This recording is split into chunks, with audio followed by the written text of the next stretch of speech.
이 시간도 삼위일체 하나님께만 영광과 존귀와 감사와 찬양을 올려드립니다. 한 주를 마무리하는 금요일 밤 경건의 시간을 갖습니다. 한 주간의 여정도 함께 하신 하나님, 이번 한 주 순례자의 여정을 이끌어 주심을 감사합니다.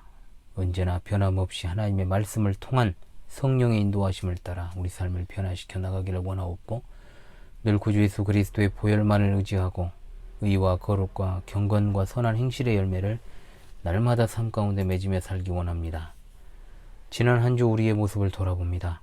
우리의 그릇된 언행 심사를 진정으로 회개하오니 우리의 가진 의가 전혀 없사오나 하나님의 영광의 도구로 살아가게 하신 놀라우신 은혜와 사랑 안에서 하나님이 허락하신 삶을 아름답게 장식하는 신부로 살기 원합니다. 이 시간도 변함없이 여러 환경과 상황 가운데 수고하며 애쓰는 우리 하늘 가족들의 삶을 일일이 기억하시고 거하는 곳에서 평안과 위로를 내려주시기를 원합니다. 주어진 시간 하나님의 정확무한 말씀인 아가서를 통해 주시는 하나님의 은혜를 받고자 하오니 이 시간 진리의 성령께서 전하는 자의 입술과 듣는 자의 심령을 주장하여 주시기를 간절히 바라옵니다. 우리 주 예수 그리스도의 이름으로 기도합니다. 아멘. 제네바 시편가 30장입니다. 제네바 시편가 30장을 우리 함께 부르겠습니다. 제네바 시편가 30장입니다. 이게 30장입니다. 땅과 거기 충만한 것과 세계와 그 가운데에 사는 자는 다 주의 것이미로다. 주 바다 위에 터 세워 강 위에 건설하셨도다. 주의 산 오를 자 누구? 주님의 거룩한 곳에 거기에 설 자 누구인가?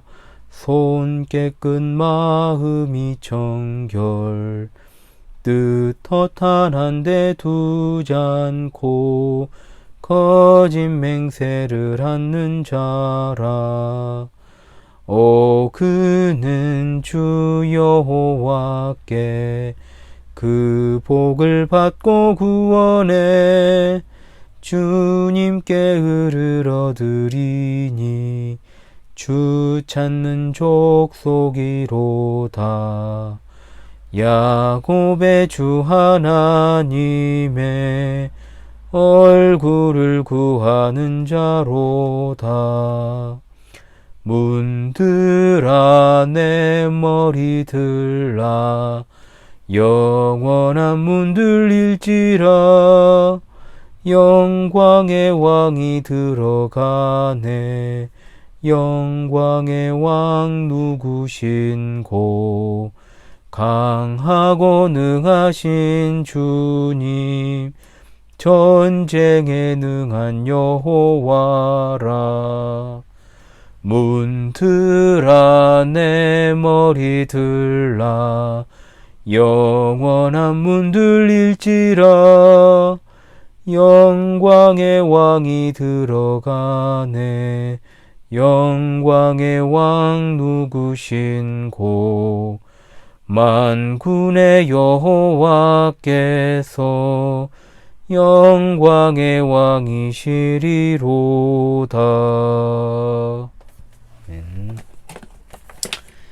아가서 계속 이어서 보도록 하겠습니다. 아가서 6장 11절로 14절의 말씀입니다. 아가서 6장 11절로 14절의 말씀을 제가 낭독합니다. 골짜기에 푸른 초목을 보려고 포도나무가 순이 났는가 석류나무가 꽃이 피었는가 알려고 내가 호도동산으로 내려갔을 때에 부지 중에 내 마음이 나를 내 귀한 백성의 수레 가운데에 이르게 하였구나. 돌아오고 돌아오라 술람이 여자야. 돌아오고 돌아오라 우리가 너를 보게 하라. 너희가 어찌하여 마나임에서 춤추는 것을 보는 것처럼 술람이 여자를 보려느냐. 아멘.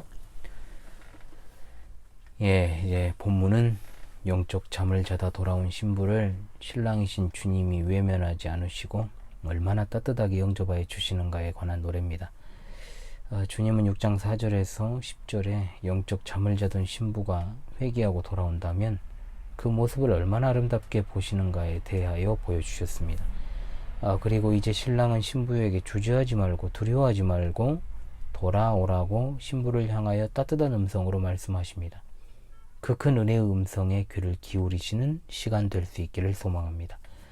자, 첫째로 성도들의 영적인 성숙 상태를 점검하시고 순찰하시는 주님이십니다. 11절의 말씀입니다. 골짜기에 푸른 초목을 보려고 포도나무가 순이 났는가 석류나무가 꽃이 피었는가 알려고 라고 했습니다. 자, 여기 나오는 푸른 초목, 포도나무, 석류나무의 의미를 아는 게 중요하겠지요. 이것들은 11절 하반절 말씀에 나오는 것처럼 동산에 있는 나무들입니다. 동산은 우리가 6장 2절에서 살펴본 대로 주님의 교회를 뜻합니다. 여기 나오는 각종 나무들은 교회 안에 있는 성도를 뜻하는 것이죠. 누가복음 13장에 예수님은 포도원의 과원지기로 비유가 되고 있습니다. 과원지기가 되시는 주님은 포도원, 즉 동산에 있는 나무들이 잘 자라도록 항상 보살피시는 분이십니다. 오늘 본문에서도 주님께서 바로 이런 일을 하고 계심을 나타내고 있습니다. 각종 나무의 특징들을 한번 보죠. 골짜기의 푸른 초목은 성도들을 의미하는데 시편 1장 3절에 저는 시냇가에 심은 나무가 시절을 쫓아 과실을 맺으며 그 잎사귀가 마르지 아니함 같으니 그 행사가 다 형통하리로다 했고, 시편 92편 12절로 13절에 의인은 종려나무같이 번성하며 레바논의 백향목같이 발육하리로다. 여호와의 집에 심겼으며 우리 하나님의 궁정에서 흥왕하리로다. 아멘. 자, 골짜기는 낮지요. 낮은 곳입니다. 즉 성도들의 낮은 마음, 온유하고 겸손한 심령으로 신앙의 싹을 잘 내어 자라기를 바라시는 주님이십니다. 야고보서 4장 6절에 하나님이 교만한 자를 물리치시고 겸손한 자에게 은혜를 주신다 하였느니라. 마태복음 5장에 주님의 산상설교, 제가 지금 팔복에 대한 해설하고 있죠. 심령이 가난한 자는 복이 있나니 천국이 그들의 것이며 애통하는 자는 복이 있나니 저희가 위로를 받을 것이며 온유한 자는 복이 있나니 그들이 땅을 기업으로 받을 것임이라고 했습니다. 자, 온유와 겸손은 바로 우리 주님의 마음입니다. 또한 주님의 신부인 우리 모습이기도 합니다. 마태복음 11장 29절 나는 마음이 온유하고 겸손하니 나의 멍에를 메고 내게 배우라. 그러면 너희 마음이 쉼을 얻으리니. 아멘. 포도나무의 순이 그 다음에 나옵니다. 예수님은 포도나무요, 성도들은 그 가지라는 사실을 이미 알고 계시리라 생각됩니다. 가지는 포도나무에 붙어 있어야 싹이 납니다. 요한복음 15장 4절 내 안에 거하라 나도 너희 안에 거하리라. 가지가 포도나무에 붙어 있지 아니하면 과실을 맺을 수 없음 같이 너희도 내 안에 있지 아니하면 그러하리라. 아멘. 싹이라고 하는 것은 새 생명의 시작이므로 이것은 곧 신앙 성장의 시작을 뜻합니다. 주님은 이런 어린 신앙을 관심 있게 보십니다. 왜냐하면 우리도 여러 자녀 가운데 특히 갓난아기에게 많은 관심을 가지고 돌보는 이유가 무엇입니까? 너무나 연약하고 어리고 혼자서는 아무것도 할 수 없기 때문입니다. 석류나무 꽃은 여기 처음 등장하는 게 아니고 4장 3절에 이미 등장했습니다. 너울 속에 내 뺨은 석류 한쪽 같구나. 석류는 덥고 건조한 지역에 사는 사람들에게 그야말로 청량 음료와 같은 것입니다. 그러므로 이것은 영적인 건강을 나타내는 것이며 참된 아름다움을 표현하는 것이라고 볼 수 있습니다. 포도나무의 싹이 초보신앙을 뜻한다면 석류나무 꽃은 장성한 신앙을 뜻합니다. 그 이유는 석류나무 꽃은 장성한 후에 피니까 그렇습니다. 주님은 어린 신자도 관심 있게 돌보시지만 또 한편 장성한 성도의 신앙을 보시기 원하십니다. 그것은 석류나무 꽃과 같이 아름답기 때문입니다. 포도나무 순과 같이 석류나무 꽃과 같은 그런 신부 되기를 원합니다. 자, 그 다음에 내가 호도동산으로 내려갔을 때라고 했습니다. 여기서 내가는 주님입니다. 12절에 내 귀한 백성이라는 말과 13절 술람미 여자야 라고 부르는 것을 통해서 알 수 있습니다. 호도동산은 6장 2절에 자기 동산과 동일한 장소라고 봐야 됩니다. 신부가 주님을 찾으면서 주님은 자기 동산, 곧 교회에 계실 것이라 했는데 그 예측대로 주님은 자기 동산, 여기서는 호도 동산에 이제 계셨습니다. 호도는 무엇을 의미할까요? 호도는 성도의 신앙의 열매를 나타내는 것으로 보아야 됩니다. 호도가 가지고 있는 특유의 특징들을 좀 조합을 해보자면 이것이 성도의 신앙을 잘 나타낸다라고 볼 수 있습니다. 일단 호도는 껍질이 딱딱합니다. 이것은 성숙한 신앙이니 견고하고 딱딱하기 때문에 외부적인 핍박이나 환란에 잘 견디는 견고한 믿음을 가졌다는 말입니다. 성도는 호도 열매와 같이 강하고 담대한 믿음을 가져야 됩니다. 요한복음 16장 33절에 이것을 너희에게 이름은 너희로 내 안에서 평안을 누리게 하려 함이라. 세상에서는 너희가 환란을 당하나 담대하라. 내가 세상을 이기었노라 하시니라. 아멘. 아울러 그 안에는 고소한 알맹이가 있는 것이 또한 호도 아닙니까? 성숙한 신자들이 맺는 신앙 열매는 곧 성령의 열매들입니다.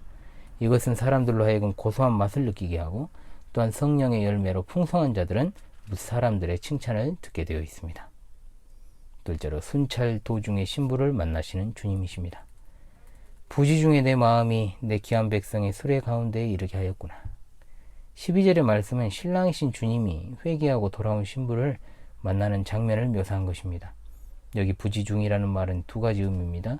첫째로 주님이 자기 동산, 즉 호도 동산에서 여러 나무들, 즉 교회 안에 있는 신자들을 돌보시기에 정말 열중하고 계신다는 것이고, 두 번째, 그때 마음에 끌리는 곳이 있었으니 내 귀한 백성의 수레였습니다. 자, 내 귀한 백성의 수레란 무엇일까요? 내 백성은 당연히 주님의 백성이요 성도들을 말하는 것입니다. 그런데 그 백성을 내 귀한 백성이라고 부르시는 것은 회개하고 돌아오는 신부를 가리키는 것입니다. 비록 한순간 영적 잠을 잤음에도 불구하고 주님은 이처럼 회개하고 돌아오는 자를 귀하게 보시고 기뻐하십니다. 누가복음 15장 10절 내가 너희에게 이르노니 이와 같이 죄인 하나가 회개하면 하나님의 사자들 앞에서 기쁨이 되느니라. 아멘. 수레는 뭘까요? 회개하고 돌아오는 신부가 자기 마음속에 주님을 모시기 위해 주님을 모시려고 보낸 수레입니다. 이 수레는 신부가 주님을 고귀하게 영접하기 위한 사모하는 마음, 회개하며 상한 심령을 가진 자에게 주님이 그 마음이 끌리시어 가까이 하시고 찾아가 주시는 것, 바로 신랑 되신 주님이십니다. 우리의 과거의 죄를 전혀 생각지도 기억하지도 않으시는 분이 바로 주님이십니다. 이사야 57장 14절 이런 지존자 되신 주님에 관해서 영원히 거룩하다 이름하는 자가 이같이 말씀하시되 내가 높고 거룩한 곳에 거하며 또한 통회하고 마음이 겸손한 자의 영을 소성케 하려 함이라. 아멘. 셋째로 주저 말고 돌아오면 내가 영접하리라 말씀하신 주님이십니다. 13절에 돌아오고 돌아오라 술람이 여자야. 돌아오고 돌아오라. 주님의 심정이 어떤 것인지를 그대로 보여줍니다. 신부인 우리가 영적인 잠을 자다가 회개하고 다시 주님을 애타게 사모하며 찾을 때 주님은 복받쳐 오르는 자비심과 기쁨을 참다 못해 드디어 소리를 발하십니다. 돌아오고 돌아오라. 이 말씀을 무려 4번이나 반복하시는 것에서 주님의 강렬한 뜻이 나타납니다. 목마른 사슴이 시냇물을 갈망하듯 자기를 찾으시는 신부의 모습을 보시고 기뻐서 돌아오라고 4번이나 외치십니다. 이런 주님의 심정은 가히 탕자가 아버지께로 과거의 잘못을 뉘우치며 돌아올 때 아버지가 그를 맞이하는 장면을 떠올리게 되면 잘 나타납니다. 탕자가 그랬듯 감히 하늘을 우러러보지도 못하고 또한 품꾼의 하나로 봐달라고 하는 심정으로 주님께 나아가나 주님은 이토록 반갑게 맞아주시니 얼마나 감사한 일입니까? 하나님의 은혜는 참으로 측량할 길이 없는 줄로 믿습니다. 그리고 하반절에 우리가 너를 보게 하라고 했는데 우린 누굴까요? 우리는 여기서 3가지 의미입니다. 우리는 삼위일체 하나님을 가리킨다는 해석이 있습니다. 성부, 성자, 성령, 삼위 하나님은 성경에서 우리라고 표현됩니다. 창세기 1장 26절, 창세기 3장 22절에 이렇게 나와 있지요. 또한 둘째로 기본적으로는 6장 8절에 나오는 왕비, 후궁, 시녀들을 가리킨다. 영적인 의미로는 이들이 솔로몬 왕을 모시는 자들이기 때문에 솔로몬 왕을 그리스도의 예표라고 본다면 왕궁에 거하는 왕비, 후궁, 시녀들은 천사라고 할 수 있죠. 그리고 이 2가지를 포괄하여 삼위일체 하나님과 천사들, 즉 하늘의 영적 존재 모두를 가리키는 것으로도 볼 수 있습니다. 누가복음 15장 7절 내가 너희에게 이르노니 이와 같이 죄인 하나가 회개하면 하늘에서는 회개할 것 없는 의인 99을 인하여 기뻐하는 것보다 더하리라. 이 하늘은 하나님과 천사들, 즉 영적 세계를 가리키는 것으로 봐야 되겠죠. 또한 이어지는 14절 너희가 나오는데 이 너희가 라는 말은 13절에 우리 안에 포함된 자들이고, 주님께서 삼위일체 하나님이 아닌 천사들, 즉 여기서는 왕비, 후궁, 시녀들을 향하여 지칭하는 말로 보이기 때문입니다. 자, 너를 보게 하라고 한 말은 탕자가 집을 나가서 떠나 있는 동안 아버지는 어떻게 세월을 보냈었는가? 날마다 집 나간 자식을 보기를 원하였을 것입니다. 그러니까 아들이 돌아올 때 거리가 아직 먼데도 불구하고 불쌍히 여겨 달려가 그의 목을 껴안고 입을 맞춘 거죠. 또한 베드로전서 1장 12절에 천사들 또한 이런 모습을 살펴보기를 원하는 것으로 나타납니다. 이 섬긴 바가 자기를 위한 것이 아니요 너희를 위한 것임이 계시로 알게 되었으니 이것은 하늘로부터 보내신 성령을 힘입어 복음을 전하는 자들로 이제 너희에게 고한 것이요 천사들도 살펴보기를 원하는 것이니라. 아멘. 자, 이 장면을 이렇게 보시면 될 것 같습니다. 요즘에야 정말 알게 모르게 탈북자들이 너무나도 많아서 뉴스거리도 안 됩니다만, 저 어린 시절만 하더라도 북한에서 정말로 탈북을 했다, 탈출을 해가지고 9.4일생으로 대한민국에 귀순을 했다, 군인이나 민간인들이 오게 되면 그야말로 대서특필이 됐죠. 전국적으로 매스컴을 타고 그 장면이 방영되지 않습니까? 마귀의 속을 해서 9.4일생으로 빠져나와 회개하고 주님께 나옴으로 하나님 나라로 들어오게 되면 천국에 있는 모든 자들이 그 광경을 지켜보게 되는 것으로 그냥 이해하는 것이 좋습니다. 14절에 너희가 어찌하여 마하나임에서 춤추는 것을 보는 것처럼 술람이 여자를 보려느냐. 여기 너희가 라는 호칭은 13절에 우리 안에 포함되어 있는 자들로 이미 설명드렸습니다. 8절에 왕비, 후궁, 시녀들은 곧 천사를 가리킨다. 마하나임은 무엇일까요? 먼저 역사적 배경을 보면 창세기 32장 1절로 2절에 야곱이 그 길을 진행하더니 하나님의 사자들이 그를 만난지라 야곱이 그들을 볼 때 이르기를 이는 하나님의 군대라 하고 그 땅 이름을 마하나임이라 하였더라. 자, 이 구절에서 보는 대로 마하나임이라는 명칭은 야곱이 20년 동안 외삼촌 라반의 집에 있다가 고향 땅으로 돌아오는 도중에 하나님의 사자들 곧 군사인 천사들을 만났을 때 그 장소를 가리켜 붙인 이름입니다. 그런데 왜 야곱 당시 하나님의 군대가 나타났는가를 살펴봐야 됩니다. 그 당시 상황은 이렇습니다. 야곱이 고향에 있는 형 에서에게 사람을 보내요. 자기가 돌아온다는 소식을 알리니까 형은 20년 전 자신을 속인 동생 야곱에 대한 증오심이 치밀어 400명의 군사를 거느리고 야곱을 치러 오는 정말 아주 위급한 상황이었습니다. 하나님은 야곱에게 하나님의 군대가 함께하고 있다는 사실을 보여주심으로 안도감을 주시기 위한 것이었다. 또한 다윗 시대에 아브넬이 다윗을 대적하여 반기를 들고 사울의 아들 이스보셋을 왕으로 추대하고 나라 세운 것도 마하나임입니다. 이 무리들은 기브온에서 다윗의 군대와 전쟁을 벌였지만 대패하고 아브넬은 마하나임으로 도망쳤지만 요압의 부하들에게 죽임당합니다. 사무엘하 2장 29절 이하의 내용입니다. 야곱과 다윗 시대의 역사를 볼 때 마하나임에 춤추는 것을 보는 것처럼 이라는 말은 마하나임은 전쟁터를 뜻하는 것으로 봐야 됩니다. 본래 마하나임의 정확한 뜻은 두 진영의 군대 또는 두 무리의 천사입니다. 지금 양쪽 군대가 전쟁을 하기 위해 진을 치고 있는 모습입니다. 이렇게 볼 때 마하나임에 춤추는 것이라는 뜻은 두 진영의 군대가 싸움을 벌여 피비린내 나는 처절한 싸움을 하는 장면을 묘사한 것이다. 그 싸움터에서는 칼과 창이 춤을 추고 수많은 군인들이 피를 흘리며 죽어가고 패잔병이 되어 거지꼴이 되는 그런 장면입니다. 그러므로 14절의 의미를 정리합시다. 천사들아 너희는 회개하고 돌아오는 신부를 어찌 전쟁터에서 패하고 돌아와 거지꼴을 한 패잔병을 보듯이 보려느냐. 마치 탕자의 비유에서 아버지와 달리 동생을 달갑지 않게 바라보는 형처럼 바라보는 것이냐. 그러나 나는 결코 그렇지 않다. 나는 회개하고 돌아오는 신부를 얼마나 귀하고 아름답게 보는지 너희가 아느냐? 이 노래의 영적인 의미는 결국 신부가 돌아오는 것에 대해 함께 기뻐하며 영접할 일이라는 사실을 신랑이 노래하는 것입니다.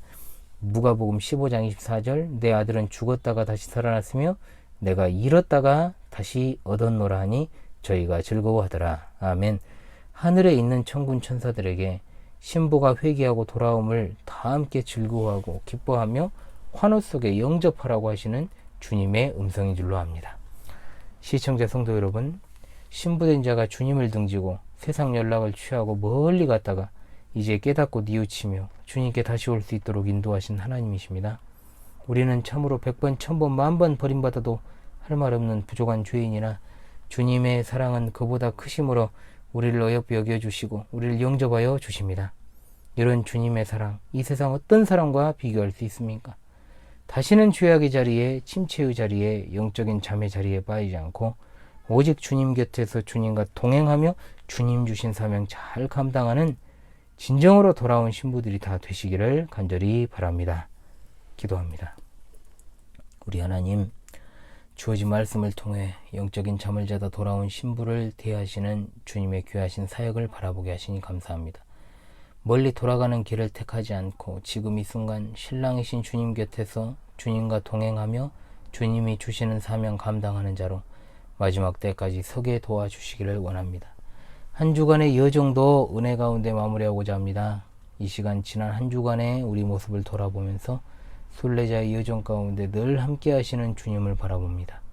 우리와 우리 자녀들과 우리에게 속한 지체들과 늘 함께 하시기를 간절히 원합니다. 부족하고 미약한 종과 함께하는 주의 귀한 백성들에게 은혜를 내려주셔서 매일 신앙의 진보가 있게 도와주시옵소서. 주님의 백성들이 주님이 주시는 은혜로 성령께서 맺게 하시는 열매들을 삶 가운데서 충만하게 결실하게 되기를 원합니다. 주님 오시는 그날까지 신실하고 순결한 주님의 신부들로 온전하게 서게 하옵소서. 간절히 원하오니 주의 백성들의 모든 출입과 발걸음을 지켜주실 줄을 믿습니다. 변함없이 밝은 새 아침을 열어주시고 주말과 주일에 순례자의 여정에서 큰 힘과 도움이 되어 주옵소서. 우리 주 예수 그리스도의 이름으로 기도합니다. 아멘.